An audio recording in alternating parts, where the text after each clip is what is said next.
Hey. So I've had this story kicking around in my consciousness for some time.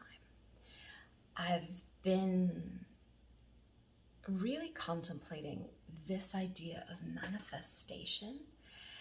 You know, the idea that there is like an infinite, abundant, beneficent universe, and that with clear, concentrated will, you can extract from it what you want.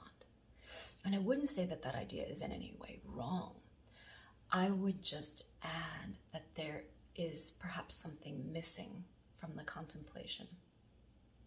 And so I wrote an article about it, and as I was writing this article and as I've been contemplating, this story has come into my head a number of times.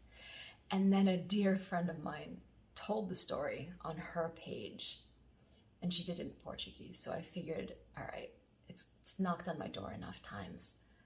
I'll do it also.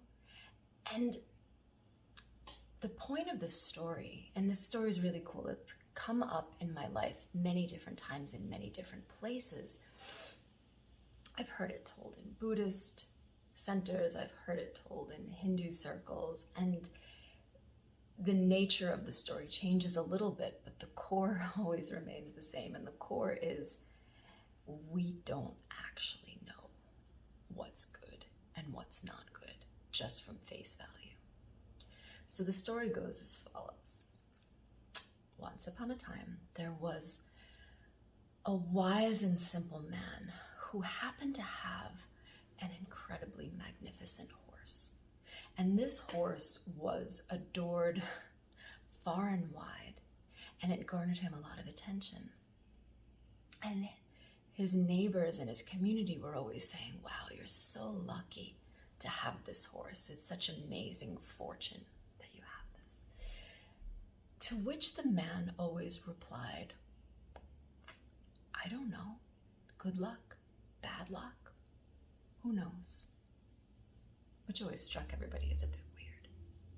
And so the time came that the king visited this particular village, and the king himself wanted to ride on this amazing horse.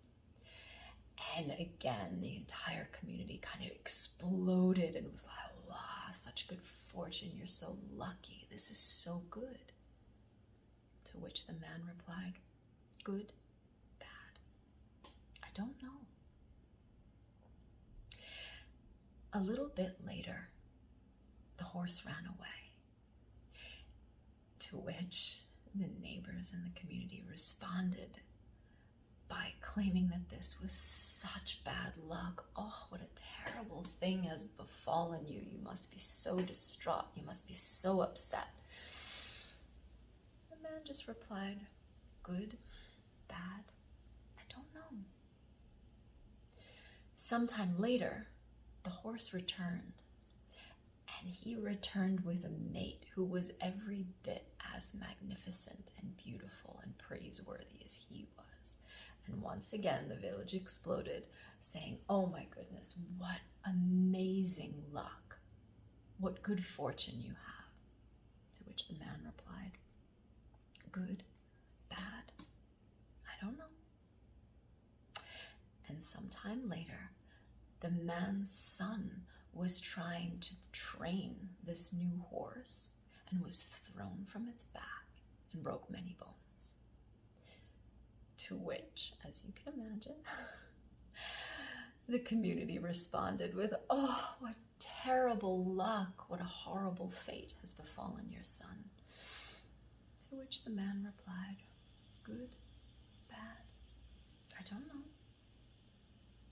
And sometime later, the village went to war, and all the young men were drafted, and many of them died.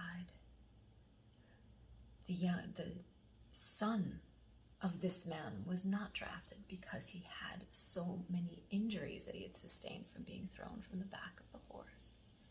And once again, the village exclaimed, what good luck. To which the man said, I don't know. And the point of all this is very clear, right? We cannot determine in a moment whether something is good or bad, and actually whether even it serves us or doesn't.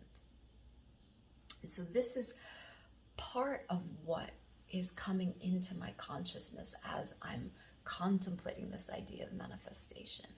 And the article that I've written is connecting manifestation with karma and with privilege, because I think that connection is really important to make. So if you're not on my mailing list and you're interested, just send me a DM or send me a message and we'll get you on there. And if you are, enjoy.